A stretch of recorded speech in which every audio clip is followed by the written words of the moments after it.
मेरी माँ ने मुझसे शादी के बगैर ही नाजायज बच्चे को जन्म दिलवाया और उसकी वजह जानकर आपकी आत्मा भी कांप उठेगी। मैं कभी सपने में भी नहीं सोच सकती थी कि रिश्तों के ये रूप भी हो सकते हैं। मुझे अपनी माँ से बहुत नफरत थी, इतनी नफरत कि मैं अपनी माँ के मरने की दुआएं मांगा करती थी। शायद मैं दुनिया की पहली ऐसी बेटी होंगी जो हाथ जोड़कर अपने भगवान से दुआएं मांगती कि काश मेरी माँ मर जाए। बहुत नफरत थी मुझे उस औरत से जो रिश्ते में मेरी माँ थी। घिन आती है मुझे अपनी माँ से। अगर एक खून माफ़ होता तो सबसे पहले मैं अपनी माँ का खून करती। आखिर क्या कसूर था मेरा? मेरी माँ ने मेरे साथ ये सब कुछ क्यों किया? मैंने नफरत से अपने शरीर को देखा। मेरे शरीर के अंदर एक नाजायज बच्चा पल रहा था। मेरी माँ ने मुझे कैदी बनाकर रखा था और कमरे में मुझे बांध कर डाल दिया था, क्योंकि उसे पता था अगर मुझे खोला गया तो मैं खुद को ख़त्म कर लूँगी, मार डालूँगी खुद को। कहते हैं ना, जब इंसान जानवर बनने पर आए तो ये जानवर बनते उसे देर नहीं लगती। आप लोगों को शायद यकीन न हो कि मैंने अपने ही पेट में पलने वाले बच्चे को मारने की कोशिश की, लेकिन इस मामले में मैं बहुत बदनसीब थी।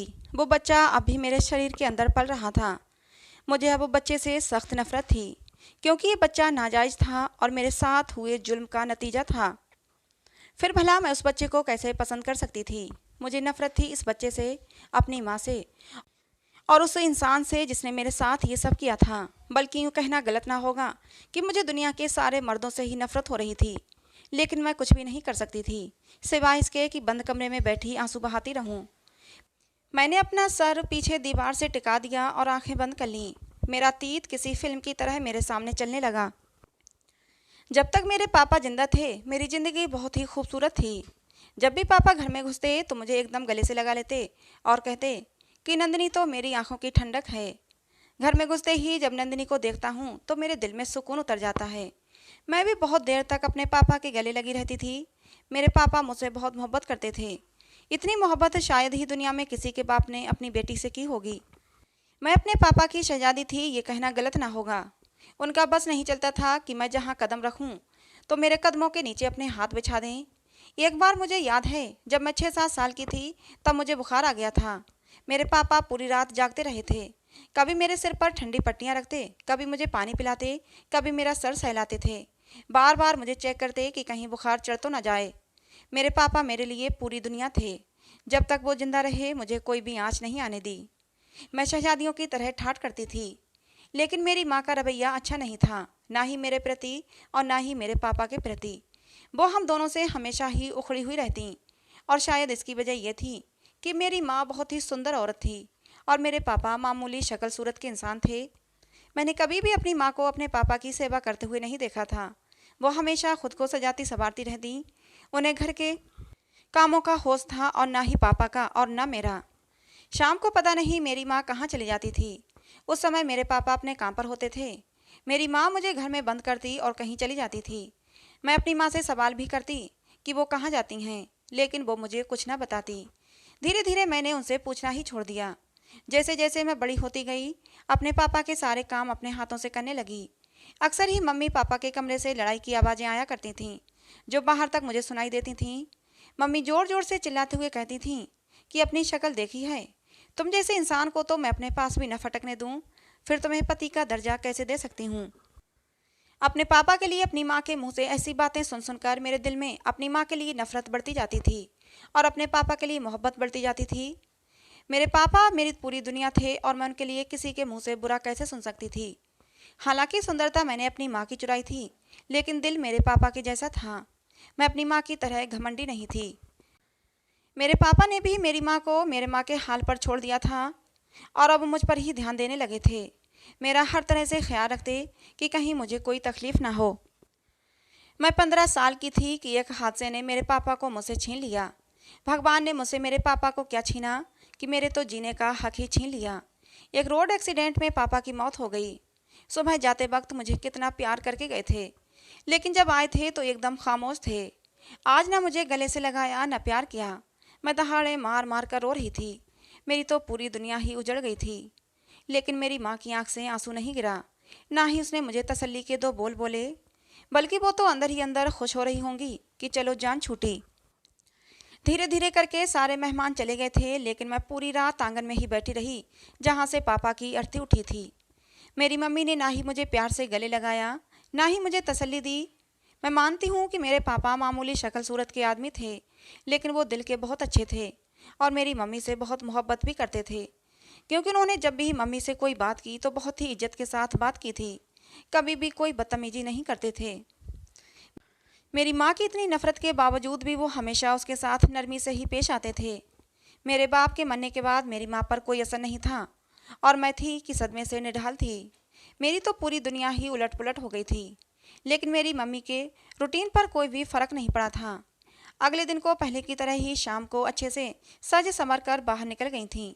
मैं हैरान थी कि भला कोई औरत इतना पत्थर दिल कैसे हो सकती है। अभी तो उसके पति को मरे एक दिन भी नहीं हुआ था।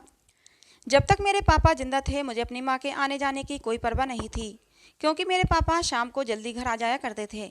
लेकिन आज मुझे माँ का इंतजार था, क्योंकि बहुत रात हो चुकी थी। अंधेरे में डूबे दरो दीवार से मुझे दहशत हो रही थी। मुझे बहुत ज़्यादा डर लग रहा था।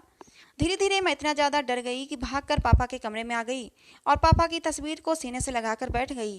रोते हुए मैं पापा को याद करने लगी। बहुत देर बाद मुझे दरवाजे पर किसी की आहट महसूस हुई। कोई धीरे धीरे चलता हुआ मेरे गेट के पास आया। तभी दरवाज़ा खुला। वो मेरी माँ थी। माँ को देखते ही मैं एकदम अपनी माँ से लिपट गई थी और रोते हुए बोली, मम्मी आप कहाँ चली गई थी? मुझे बहुत डर लग रहा था, प्लीज़ मुझे ऐसे अकेले छोड़कर मत जाया करें।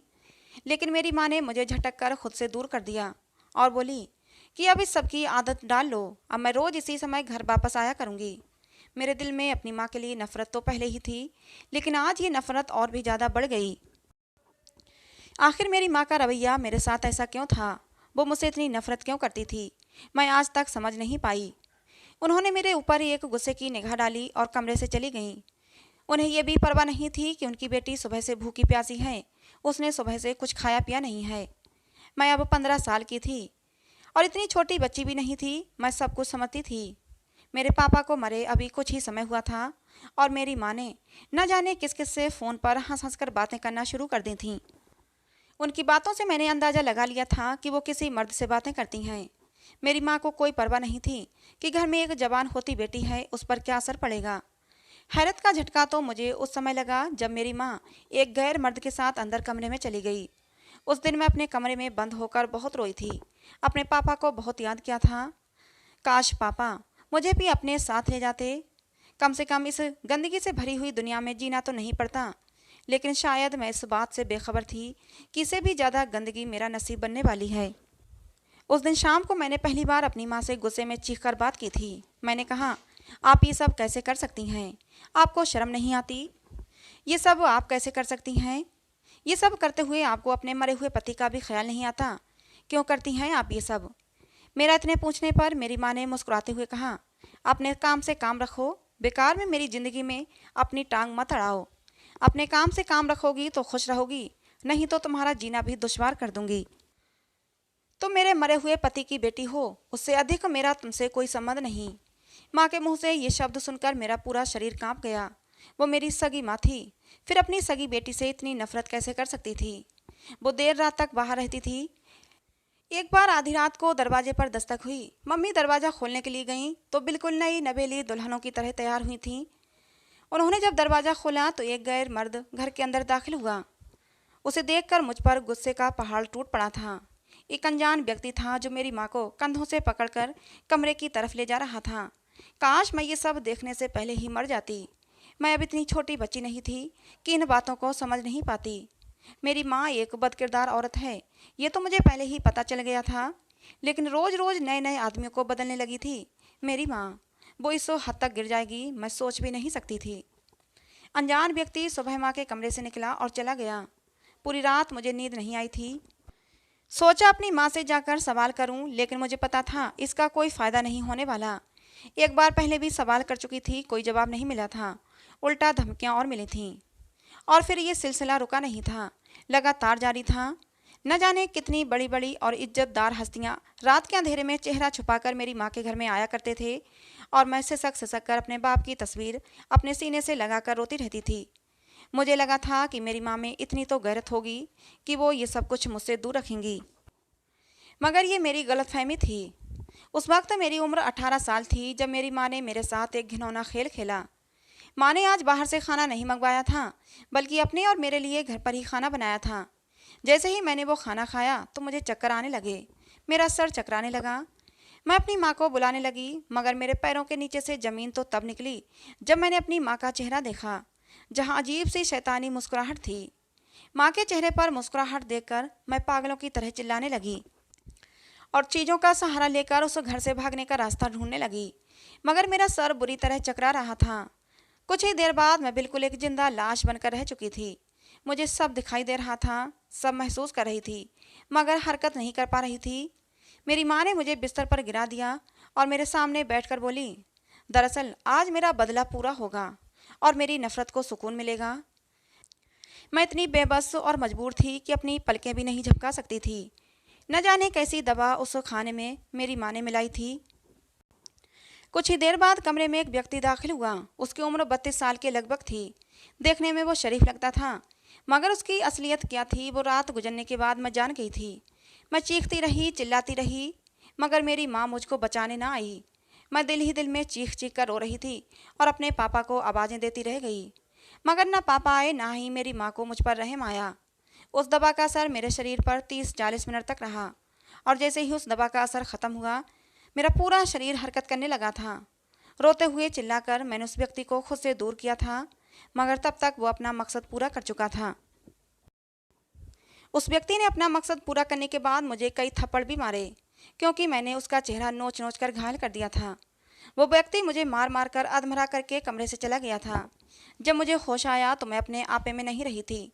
मैंने ठान लिया था कि मैं जिंदा नहीं रहूंगी और अपनी जान ले लूंगी। मैंने अपनी कलाइयों में मौजूद चूड़ियों को तोड़ा और अपनी कलाइयों में घुसा दिया। खून की तेज धार मेरी कलाई से निकली थी और थोड़ी ही देर में मैं बेहोश हो गई। मुझे लगा कि मैं इस जिल्लत भरी जिंदगी से छुटकारा पा चुकी हूँ, मगर ऐसा ना हुआ। मेरी आंख अस्पताल के बेड पर खुली थी। मेरी माँ ने मुझे समय पर अस्पताल पहुँचा दिया था, जिसकी वजह से मैं बच गई थी।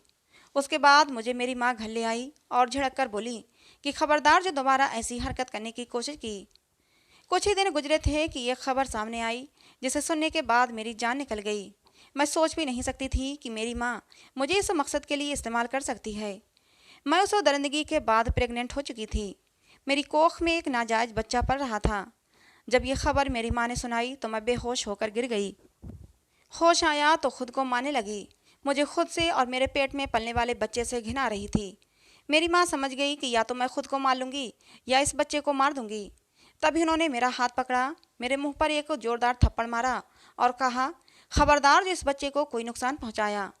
शुक्र करो अभी घर के अंदर मौजूद हो। अगर मेरी बात न मानी तो उससे भी बुरा अंजाम करूँगी। अभी तो सिर्फ एक रात के लिए ही ये कयामत तुम पर गुजरी है। अगर मेरी बात न मानी तो हर रात ये कयामत तुम पर गुजरेगी।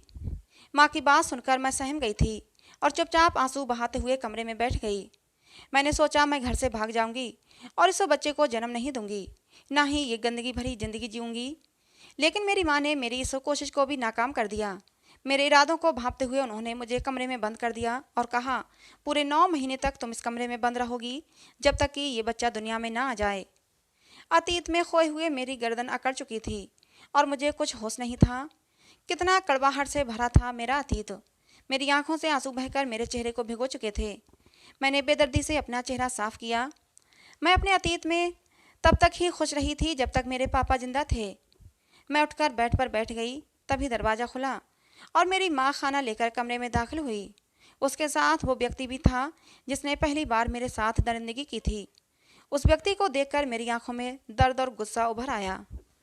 मैं गुस्से से चीखते हुए उस इंसान की तरफ बढ़ी थी, लेकिन इससे पहले ही मेरी माँ बीच में आ गई और मुझे बेड पर धक्का दे दिया। मेरे सामने कुछ फल रखकर बोली, ये सब साहब तेरे लिए लाए हैं ताकि उनका बच्चा अच्छा सेहतमंद पैदा हो। वो इंसान ज़्यादा देर तक नहीं रुका। मेरी माँ को 1 लाख रुपये देकर वहाँ से चला गया। मेरी माँ पैसे देकर खुश हो गई थी। वो ये सब कुछ पैसे के लिए ही तो कर रही थी। पहले खुद दूसरों का मन बहलाकर पैसा कमाती थी, क्योंकि मेरे पापा की आमदनी कम थी और पैसों के लिए मेरी माँ मेरे साथ भी अब ये सब कुछ कर रही थी। मेरी कोख में पलने वाले बच्चे का बाप मेरी माँ को मुँह बोली कीमत देने के लिए तैयार था। वो आदमी शादीशुदा था, लेकिन कोई बच्चा नहीं था। इस बच्चे के बदले मेरी माँ उस आदमी से लाखों रुपये लेने वाली थी। सब ने मुझे अपने मतलब के लिए इस्तेमाल किया था। मेरी आंखों में आंसू आ गए। कुछ दिनों के बाद मैंने एक बच्चे को जन्म दिया। मेरी माँ तो खुशी से फूली नहीं समा रही थी। मेरी माँ ने वो बच्चा उठाकर उस आदमी को दे दिया। उस आदमी ने लाखों रुपये माँ की गोद में डाल दिए। मैंने कितनी दुआएं मांगी थीं कि हे भगवान, मुझे मौत आ जाए, मेरी सांसें रुक जाएं, लेकिन ऐसा कुछ भी नहीं हुआ। मेरी सांसें अब भी चल रही थीं। मेरा दिल खून के आंसू रो रहा था। मुझे अपनी माँ से बहुत ज़्यादा नफरत महसूस हो रही थी। मैंने उनके हाथ से दवा लेकर दूर फेंक दी जो वो मुझे खिलाने लाई थीं। रोते हुए अपनी माँ से बोली, मैंने आपका क्या बिगाड़ा है जो आप मेरे साथ ये सब कुछ कर रही हैं? आखिर मैं तो आपकी सगी इकलौती बेटी हूँ। क्या आपको मेरे ऊपर जरा भी दया नहीं आती? मेरी बात सुनकर मेरी माँ जोर से हंसी थी। कहने लगी, इकलौती बेटी, सगी बेटी, क्या होता है ये? तुम मेरी सगी बेटी नहीं हो, कान खोलकर सुन लो।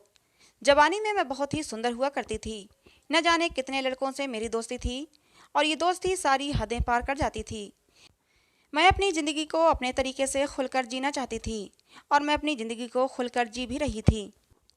जब मेरे बाप को मेरे करतूत पता चले तो मेरे बाप ने मेरी शादी तुम्हारे बाप से कर दी। वो बहुत ही गरीब और बहुत ही मामूली शक्ल सूरत का इंसान था। ऊपर से वो एक बच्ची का बाप भी था। मैंने ना तुम्हारे बाप को कभी अपना पति माना और न तुम्हें अपनी बेटी माना। मैंने तुम्हारे बाप से बहुत कहा कि मुझे छोड़ दो, मुझे तलाक दे दो, लेकिन उसने मेरी एक ना सुनी।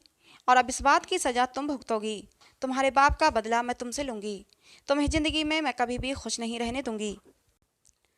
अपनी माँ के मुंह से ये सच सुनकर मैं तो काँप कर रह गई थी। मैं उनकी सगी औलाद नहीं थी, इसीलिए वो मेरे साथ इतना जुल्म करती थीं। लेकिन कम से कम इंसानियत के नाते तो उन्हें मुझ पर दया आनी चाहिए थी। शायद उनके अंदर दिल ही नहीं था। मेरी माँ कमरे से जा चुकी थी और मैं चुपचाप बैठी आंसू बहा रही थी। मैंने खुद को हालात के ऊपर छोड़ दिया था। उसके बाद एक बार मुझे फिर से इस जिल्लत से गुजरना पड़ा। मेरी माँ को पैसे कमाने का एक जरिया मिल गया था और वो मुझसे लाखों रुपये कमा रही थी। अब तो मैंने खुद को नुकसान पहुँचाना भी छोड़ दिया था, क्योंकि अगर मेरी किस्मत में मौत लिखी होती तो बहुत पहले ही आ चुकी होती। मैं 2 बच्चों को जन्म दे चुकी थी और दोनों बार मेरी माँ ने खूब सारा पैसा इकट्ठा किया था। और फिर तीसरी बार मेरी माँ फिर से एक आदमी को लेकर आई। देखने में अमीर, पढ़ा लिखा, शरीफ लगता था, लेकिन शरीफों की शराफत मैंने बहुत देखी थी। मैंने नफरत से मुंह फेर लिया, लेकिन अगले ही पल उस आदमी की बात सुनकर मैं चौंक गई। वो मेरी माँ से कह रहा था कि मैं पहले आपकी बेटी से शादी करूँगा, उसके बाद ही मैं उससे बच्चा लूँगा। बिना शादी के ये सब कुछ करना मुझे बिल्कुल पसंद नहीं, ये मेरे उसूलों के खिलाफ है। उस आदमी की बात सुनकर मेरी माँ ने साफ मना कर दिया, क्योंकि मैं उनके लिए एक सोने का अंडा देने वाली मुर्गी थी। वो धीरे धीरे सोने के अंडे लेना चाहती थी। मुर्गी को एक बार में हलाल करना उन्हें पसंद नहीं था। लेकिन कहते हैं ना कि लालची इंसान कहीं ना कहीं मात खा ही जाता है। मेरी माँ भी लालच में आ गई जब उस आदमी ने ढेर सारे पैसे मेरी माँ के सामने डाल दिए। इतने सारे पैसे मेरी माँ को कमाने के लिए कम से कम 10 साल लग जाते। मेरी माँ ने फ़ौरन हाँ कर दी। बहुत ही सादगी से मेरी शादी उस आदमी के साथ हो गई। वो मुझे अपने घर ले आया। उसकी शराफत की कायल तो मैं उसी दिन हो गई थी कि उसने मेरे साथ शादी की थी, ज़बरदस्ती नहीं। घर पहुँचे तो मेरी सास ने मेरा स्वागत बहुत ही खुशी से किया। मुझे हैरत हो रही थी कि भला इस इंसान ने मुझसे ही शादी क्यों की, क्योंकि इसको तो दुनिया में कोई भी लड़की मिल सकती थी। फिर मैंने सोचा, हो सकता है इसकी बीवी बांझ हो, इसीलिए बच्चे के लिए मुझसे शादी की हो। और ये ख्याल आते ही मैं फिर से दुखी हो गई, क्योंकि इस आदमी ने कहा था कि मैं बिना शादी के संबंध नहीं बनाऊंगा। तो फिर मेरे साथ संबंध बनाने के बाद और मुझसे बच्चा लेकर ये मुझे छोड़ देता। ये ख्याल मन में आते ही मेरा दिल फिर से कांप उठा। मैं फिर से उस नरक में नहीं जाना चाहती थी। मेरी सास ने मुझे मेरे पति के कमरे में पहुंचा दिया। थोड़ी देर में मेरा पति अंदर आया और चुपचाप आकर मेरे पास बैठ गया। मेरे दिल की धड़कन तेज हो रही थी। आज मुझे सामने बैठे इंसान से नफरत महसूस नहीं हो रही थी, जैसे पहले होती थी जब मेरी माँ के द्वारा लाए गए उन आदमियों को देखकर होती थी, बल्कि उस इंसान को देखकर मेरे दिल में एक अजीब सी हलचल हो रही थी। तभी मेरे पति विकास ने मेरे हाथ पकड़े और फिर जो बोला उसे सुनकर मुझे अपने कानों पर यकीन नहीं हुआ। विकास ने कहा कि नंदिनी, मुझे माफ़ कर दो, मैं तुम्हारे बाप का हत्यारा हूँ। उस दिन मेरी गाड़ी के नीचे आकर ही तुम्हारे पापा की मौत हुई थी। मैं उस दिन बहुत जल्दबाजी में गाड़ी को भगा रहा था, तभी तुम्हारे पापा मेरी गाड़ी के नीचे आ गए और उसी वक्त उनकी मौत हो गई। मैं बहुत ज़्यादा डर गया था और वहाँ से भाग गया। लेकिन तुम्हारे पापा का नाम पता सब मैंने नोट कर लिया था कि मैं तुम लोगों की मदद ज़रूर करूँगा। इसी बीच कुछ काम के लिए मुझे विदेश जाना पड़ा और फिर मैं इस बात को भूल गया था। लेकिन एक दिन मेरी कंपनी के कुछ लोग आपस में बातें कर रहे थे। मेरी कंपनी में ही काम करने वाले एक आदमी को बच्चा नहीं हो रहा था। उसकी पत्नी बांझ थी और उसे किसी ने तुम्हारे घर का पता दिया था कि वहाँ पर तुम्हारा काम हो सकता है। तुम्हारे बाप का नाम और तुम्हारे घर का पता सुनकर मैं चौंक गया था। मुझे बहुत दुख हुआ। पूरी रात मैं सो न सका। मैंने अपनी माँ को भी सारी सच्चाई बताई। मेरी माँ बहुत ही अच्छी औरत है और उसी ने मुझे तुमसे शादी करने का सुझाव दिया और फिर इस तरह मैंने तुमसे शादी कर ली। नंदिनी, मैं तुम्हारा गुनहगार हूँ। इतने साल तुमने जिस तकलीफ में गुजारे हैं, मैं उसका जिम्मेदार हूँ। प्लीज़ मुझे माफ़ कर दो। अगर मैंने पहले ही तुम्हारी खोज खबर ले ली होती तो तुम्हारी ये हालत ना होती। लेकिन यकीन करो, मैं तुम्हें ज़िंदगी में कोई दुख नहीं दूंगा। दुनिया की सारी खुशियाँ तुम्हारी झोली में डाल दूंगा। बस मुझे एक बार अपनी गलती का प्रायश्चित करने का मौका दे दो। विकास की बातें सुनकर पहले तो मुझे बहुत रोना आया। अपने पापा को याद करके मैं रोती रही और फिर मैंने सोचा कि शायद मेरे पापा की इतनी ही ज़िंदगी लिखी थी। और फिर अगर विकास अपनी गलती न मानता और मैं उसी दलदल में पड़ी रहती, तब भी मैं क्या कर लेती। ये तो विकास का बड़पन था कि उसने मुझे शादी की और अपनी गलती को माना और मुझे उस दलदल से निकाल लाया। मैंने विकास को माफ़ कर दिया। अगले ही पल विकास ने खुशी से मुझे बाहों में भर लिया और विकास की बाहों में आते ही मेरे सारे दुख और सारी तकलीफ मेरी आंखों में आए 2 बूंद आंसुओं में बह गए। ज़िंदगी ने बहुत रुलाया था, लेकिन आज मुझे ज़िंदगी में सच्ची खुशियाँ नसीब हुई थीं। विकास ने मुझे इतनी मोहब्बत दी कि मैं कभी सपने में भी नहीं सोच सकती थी। मेरी सास ने भी मुझसे बढ़ चढ़कर मोहब्बत की। लगता ही नहीं था ये मेरी सास हैं। वो बिल्कुल मेरी सगी माँ की तरह देखभाल करती थीं। हर नए दिन के साथ मेरी और विकास की मोहब्बत बढ़ती ही जाती थी। कुछ समय के बाद पता चला कि मेरी माँ बहुत बीमार है और हॉस्पिटल में पड़ी हुई है। विकास के कहने पर ही मैं अपनी माँ को देखने गई थी। मुझे देखते ही वो रोने लगी। मेरी माँ को एड्स हो गया था। वो ज़िंदगी के आखिरी दिन काट रही थी। अस्पताल में बेसहारा पड़ी हुई थी। मेरी माँ ने मुझसे हाथ जोड़कर माफ़ी मांगी थी। अपनी माँ की हालत को देखते हुए मैंने उन्हें माफ़ तो कर दिया था, लेकिन एक दिन के बाद मैं फिर दोबारा उन्हें देखने नहीं गई। जब भी अपनी माँ के चेहरे को देखती हूँ तो मुझे अपनी जिल्लत भरे दिन याद आने लगते हैं। एक दिन मेरी माँ के मरने की खबर आई। माँ के मरने की खबर सुनकर मैंने अपने घर के नौकरों से बाहर ही बाहर उनका अंतिम संस्कार करवा दिया। मरने पर भी मैंने उस औरत का चेहरा नहीं देखा जिसने मुझे इतना तड़पाया था। लेकिन जो भी हो, आज मैं विकास के साथ बहुत खुश हूँ। आप लोग दुआ करें कि मेरी और विकास की मोहब्बत को किसी की नज़र न लगे। तो दोस्तों, आज की हमारी ये कहानी आपको कैसी लगी, कमेंट बॉक्स में ज़रूर बताना। कहानी पसंद आई हो तो प्लीज़ लाइक करना। ऐसी और कहानियों के लिए हमारे चैनल को भी सब्सक्राइब करना। कहानी को अंत तक सुनने के लिए आप लोगों का बहुत बहुत धन्यवाद दोस्तों। मिलते हैं अगली किसी नई कहानी में।